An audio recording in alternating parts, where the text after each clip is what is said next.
यावन्न कृतं पापन्न विनश्यति न तस्तक क्षणै क्षणै एवं योग सर्जनम सर्जितो यावते पुण्यम देवी भागवतम तथा।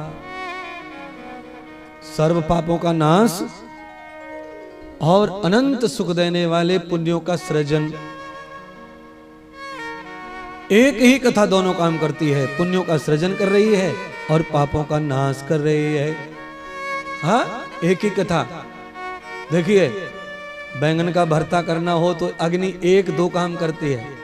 क्या काम करती है बताओ? बैंगन के ऊपर तेल चुपड़ लिया और आपने अग्नि में ठूस दिया उसको, भूवर में, गरम राख में, तो अग्नि क्या करती है? अंदर से बैंगन को पका देती है और ऊपर से छिलके को जला देती है। और छिलका जलता है तो ही बैंगन का भरता बनेगा। तो समझ गए? अग्नि, तो ये क्या है? अग्नि है। कौन? ज्ञान। 1 घंटे पहले मैं वही चर्चा करते करते यहां पहुंचा हूं। ज्ञान क्या है? मां का रूप है। ज्ञान क्या है? प्रकाश का रूप है, अग्नि का रूप है। तो आ गया ना, वही कथा करते करते, चर्चा करते करते वही विषय आ गया और क्लियर भी हो गया। यज्ञम प्रवृत्ति भूयश्च, जो व्यक्ति यज्ञ के द्वारा परमात्मा को, देवी देवताओं को मनाता है, पूजता है यज्ञ के द्वारा, अग्नि के द्वारा,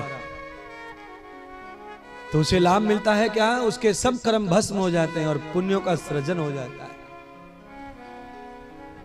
और अग्नि का यही परम धर्म है। आलू को भून लो, आलू भून लो, अग्नि वही करती है। बैंगन की तरह आलू के छिलके को जला देती है, अंदर पका देती है आलू को खाने के लिए। और वही को और भी कई चीजें हैं जो भूनी जा सकती हैं। अच्छा बोलो, आप चना जब भूनते हो, चना के होरे करते हो, चना भूनते हो तो क्या करते हो? खेत में से चना उखाड़ करके जब अग्नि में तपाते हो तो चना का क्या हालता है? चना नहीं जलता, अंदर से छिलका जो है चने को बचा लेता है और छिलका जल के चने को भून देता है, खाने के लिए टेस्टी बना देता है। कौन करता है ऐसा कर्म? अग्नि। यानी कि जिसे तुम खा नहीं सकते उसे जला देता है और जो अच्छी वस्तु उसे तुम्हारे लिए पका देता है। ऐसी कथा करती है, तुम्हारे पाप को भस्म कर देती है और पुण्य को सृजन कर देती है, आनंद के लिए, सुख के लिए, समृद्धि के लिए। इसीलिए बिल्कुल दिल और दिमाग से, तन मन धन से कथा सुनो। तन मन धन से, तन मन से तो महाराज आ गए, धन से नहीं आए। धन से भी आ जाएंगे कल परसों महाराज। हाँ, ले आएंगे महाराज। ऐसा लगेगा तो आयोजक लोगों को कम पड़ रहा है, भाई दे दो तो दे देना। ऐसा लगे कि इंद्रदेव महाराज की भी सेवाएं ठीक हैं, इनको भी कम पड़ रहा है तो भाई थोड़ा इनको भी दे दो। चल जाएगी गौशाला, भोजन चल जाएगा, महात्मा संत खाते रहेंगे भोजन, तो थोड़ा सा कर देना। पर अभी तन मन को पहले फिट कर लो, बाद में धन को देखेंगे। हम धन के ज्यादा भुखारे नहीं है, पहले तन मन को फिट करो। तन मन फिट हो जाएगा तो मुझे पूरा विश्वास है धन अपने आप ही बाहर आता है निकल के। क्योंकि ये बुद्धि जो है क्रमंचू हो जाए, छूमंतर, तो सब कुछ हो जाता है। जिनकी बुद्धि में धन नहीं आता तब तक वो धर्म नहीं आता है, तब तक तो आदमी इसी में लगा रहता है प्रपंच में।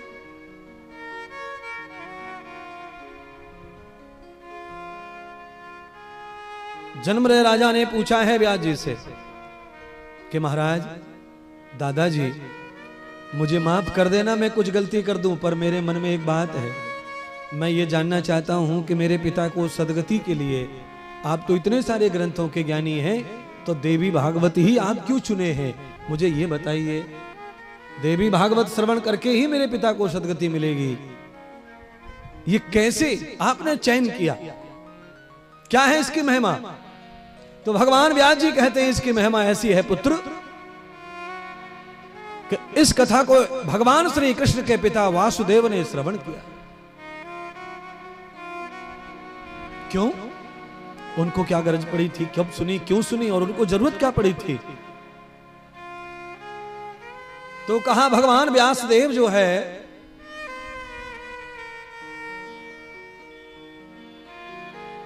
कृष्ण के पिता हैं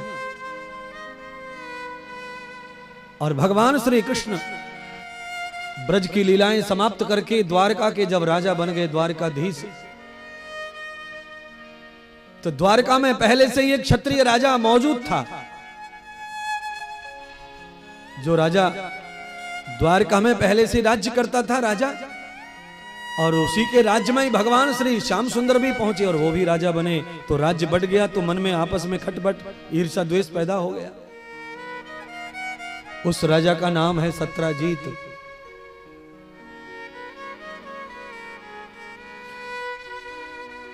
सत्राजीत वैसे बहुत धर्मात्मा राजा, दानी पुरुष, यज्ञ करता राजा है।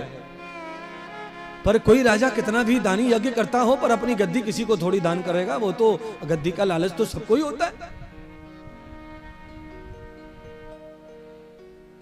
कृष्ण भगवान को द्वारिका का राजा बनते हुए देखा तो सत्राजीत को अच्छा नहीं लगा, मन में खिन्न भिन्नता। और कुछ राजा सत्राजीत के प्रजाजन और कुछ भगवान द्वारकानाथ के प्रजाजन, एक ही राज्य में दोनों प्रकार के सपोर्टर, बीजेपी कांग्रेस, एक ही गांव में दोनों मिल जाएंगे आपको, कुछ उनके कुछ उनके। ऐसे ही द्वारका के राज्य में, उस सौराष्ट्र के राज्य में दोनों राजाओं के सपोर्टर, आधे कृष्ण भगवान को मानने वाले, आधे सत्राजीत को मानने वाले लोग। और सत्राजीत तो राजा थे ही, पर इस बार द्वारकाधीश को सौराष्ट्र के लोगों ने तन मन धन से जिता करके राज्य दिया और द्वारका दानत बना दिया। सत्राजीत के पास में भगवान महादेव की अति कृपा थी, वो महादेव के भक्त थे सत्राजीत राजा। सत्राजीत जी के पास में महादेव की कृपा से सम्यंतक नाम की एक मणि थी उनके पास। उस मणि की क्या चमत्कार थे, तो कहा उस मणि का चमत्कार था कि मणि जब तक राजा सत्राजीत के पास है तब तक सत्राजीत के राज्य को कोई छिना नहीं सकता। सत्राजीत को मृत्यु नहीं आएगी, सत्राजीत के राज्य को कभी कोई छीन नहीं सकेगा। उस मणि के कारण इतना वरदान प्राप्त सत्राजीत को था।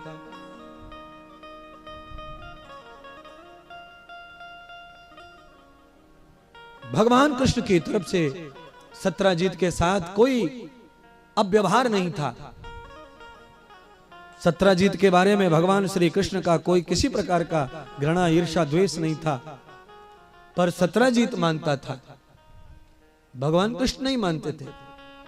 पर लोगों ने हल्ला उड़ा दिया। लोग तो रहते ही हैं समाज में, आप जानते ही हो, अकारण ही इधर की उधर, उधर की उधर करने वालों की कोई कमी नहीं रहती कहीं भी। भगवान कृष्ण के बारे में भी झूठी झूठी बात सत्राजीत से जाके बताना, और सत्राजीत की बातें आकर के झूठी झूठी द्वारकानाथ से बताना, ये सब चल रहा था। द्वारकानाथ कुछ भी नहीं कहते तो भी लोग बताते।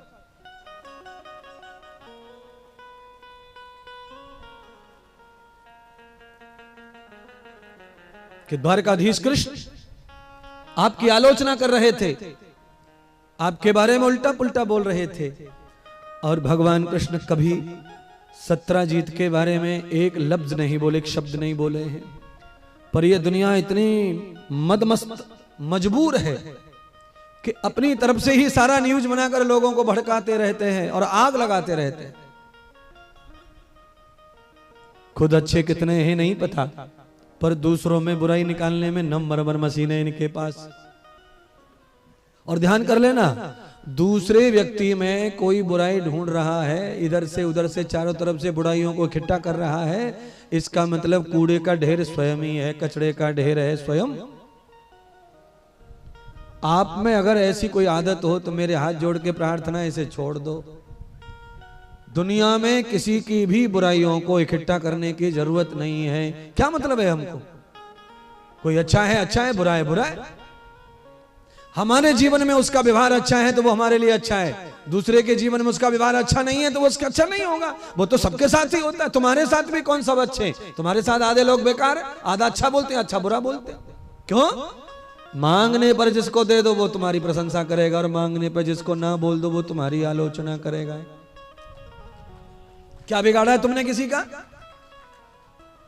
भाई किसी ने कहा भैया 20,000 रुपए दे दे भाई, यूरिया लाना है, डीएपी लाना है, थोड़ी दवा लानी है, और तुमने कह दिया भैया नहीं है भाई, हाथ जोड़ के माफ कर दो भैया नहीं है, तो क्या बिगाड़ दिया तुमने उसका?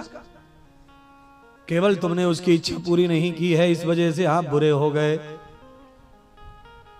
हाँ, बाकी आपने जिंदगी में उसके साथ कभी कोई गद्दारी, कोई बुरा काम नहीं किया है, पर वो आदमी आपके बारे में रोज मरेगा जब तक बुरा बोलेगा। और आप दे दो तो आपकी अच्छी बात करता रहेगा, पर आप जब मांगने जाएंगे तो लफड़ा फिर वही हाल हो जाएगा आपका। दे दिया फिर मांगा तो बुरा। 70% जनता ऐसी है कि जो लेकर के वापस नहीं करती है भारत में। 70% लोग ऐसे 100 में से कि ले तो लेते रोके धोके, सौगंध खा के, मना के, बना के, घड़ा के, और सब बात कह के, भैया सौगंध खा रहे हम, फलाने तारीख में, फलाने महीने में वहां से धान बिकेगा और वहां से बिल आएगा, सीधा तुम्हारे खाते में जाएगा, चिंता मत करो और विश्वास करो। और धान आ गया, धान कब बिक गया, कब बिल आ गया, कब ईंट आ गई, कब सीमेंट आ गया, और जिसको सौगंध खा के आया था वो बेचारा नदी में नहा के बालू खरीदता घूम रहा है।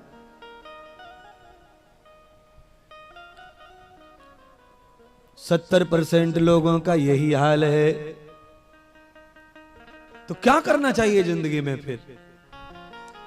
देना लेना बंद कर दें ना, मांगने वाले को जरूर दो, पर उससे वापस लेने की आशा मत रखो। तुम भी खुश और वो भी खुश। अगर उसकी माँ ने दूध पिलाया होगा ईमानदारी का तो कमा के दे जाएगा, नहीं तो वो माँ बाप पूरा खानदान बेईमान है, वो देने वाले नहीं है। और तुम ले नहीं सकते हो, लड़ लो। क्या कर लोगे तुम? लड़के मारोगे, पीटोगे, पुलिस में कर देगा। और पुलिस तो है ही फिर ऐसी। तुमने मारपीट क्यों की? क्यों मारा? इसके नील पड़ गई, इसका लाल पड़ गया, इसका सूज गया, इसका टकना टूट गया, फलाना हो गया, और इसको ये धारा, उसको वो धारा, फलानी धारा, ढिकानी धारा। अब वो पुलिस ये थोड़ी देखती है कि मेहनत की कमाई खा रहा अगला आदमी, तो क्या करें अपन? सुनिए, कुत्ता या बिल्ली बहुत कीमती चीज को जब तोड़ते फोड़ते हैं तो बिना पत्थर मारे मन शांत नहीं होता है हमारा। ऐसे ही कोई अपनी मेहनत की कमाई को निगलता है तो बिना कूटे भी मन शांत नहीं होगा। कूटो, बाद में देखेंगे पुलिस को। पहले अपने मन को खुश कर लो, पहले तो ततार दो इसको। बड़े नोटों की गड्डी लेके मजे लूटे इसने, पहले तो कुटाई करके इसको लम्बा पाड़ दो, देख लेंगे बाद में जो होगा सो होगा। पर अपने मन की खुशी के लिए कुछ जो करना है करते रहना चाहिए। हाँ, महाराज ये मार के पीट के भी देगा। अरे मध्य नहीं दे रहा है तो कम से कम कूटने को मजा तो ले लियो। ये क्या कम मजा है? पिटाई करने का भी मजा बहुत रहे महाराज। हाँ,